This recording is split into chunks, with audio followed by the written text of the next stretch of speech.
Hello again. We're continuing in Genesis chapter 21. So we just left off talking about Hagar and Ishmael, who were just expelled. And it gives us a little bit of a history of what happened to Ishmael when he grew up and what kind of a wife he married. But now the scene changes back to Abraham. Genesis 21:22 to 26. And it came to pass at that time that Abimelech and Phicol, the chief captain of his host, spoke unto Abraham, saying, God is with thee in all that thou doest.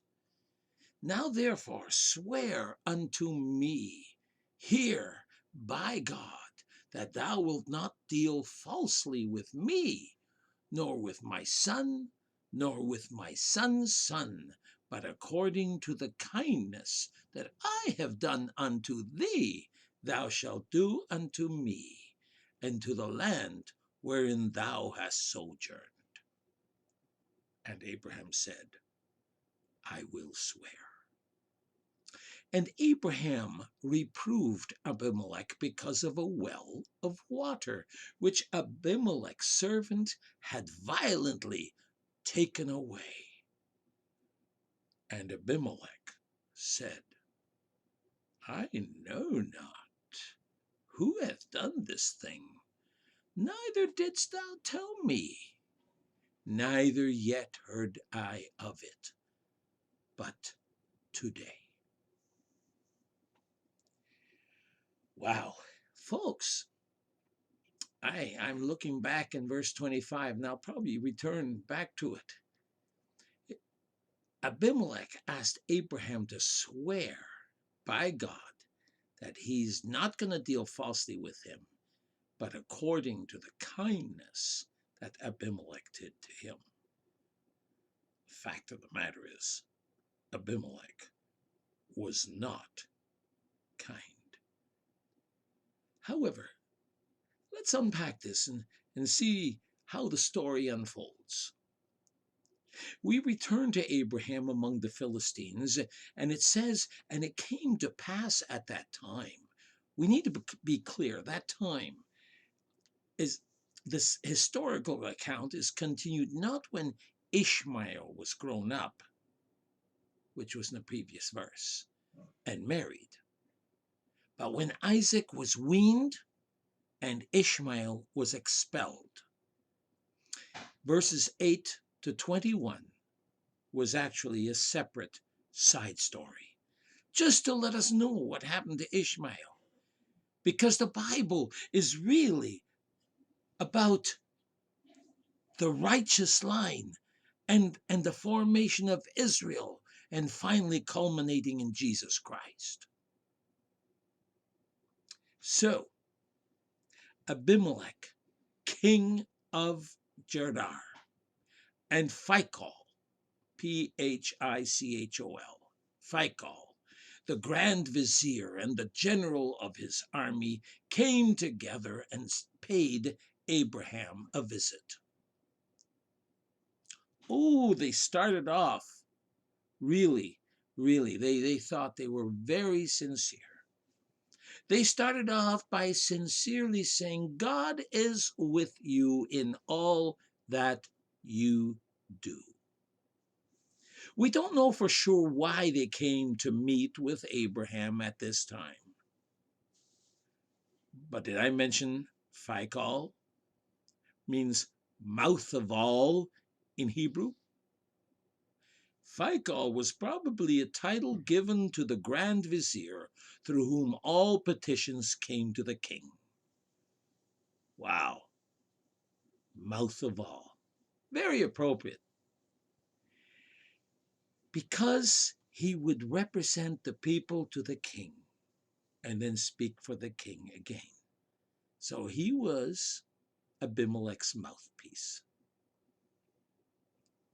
Now, keeping this in mind, something must have urgently arisen for Abimelech to say to Abraham, swear unto me here by God that you will not deal falsely with me, nor with my son, nor with my grandson, but according to the kindness that I have done for you, you shall do to me and to the land where you have sojourned.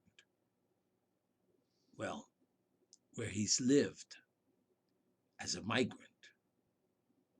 Could it be someone complained about Abraham, or did he hear about God's covenant with Abraham over the possession of all Canaan? We don't know. And maybe he came because he knew about something that we're about to read. But in either case, Abraham replied, I will swear. Now, in the spirit of keeping each other honest, Abraham scolded Abimelech over a violently disputed well of water which Abraham had dug and Abimelech's servants had claimed. Maybe Abimelech heard about it. Now that Abraham had sworn by his God, Abimelech did not doubt Abraham. Maybe he had heard something else as he replied, I have no idea who did it.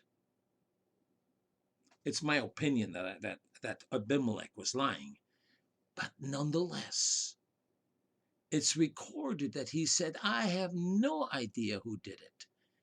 Why haven't you told me about this before? This is the first time I've heard about it. I thought maybe in modern English his defense would have greater effect. That's why I quoted it in modern English. Now, Abraham made a vow by God and took it very seriously. My final comment about today's session is this. Most of us, have made vows by God or before God, haven't we? When we were in danger, oh God, I promise to do this and that and this and that. Or when under pressure, Lord, just take me out of this, and this is what I'm going to do for you. How about the simple phrase, cross my heart and hope to die? As a kid, folks, we've all made vows by or before God, haven't we? But I'm trying to tell you, it's serious business. Some of my acquaintances were flippant with their vows to God and are wondering why suddenly they're seemingly not blessed anymore. Folks, if you know me, I'm telling you, I avoid those vows. I don't want a chance being chastised by my God for a vow I made to him and for God I made.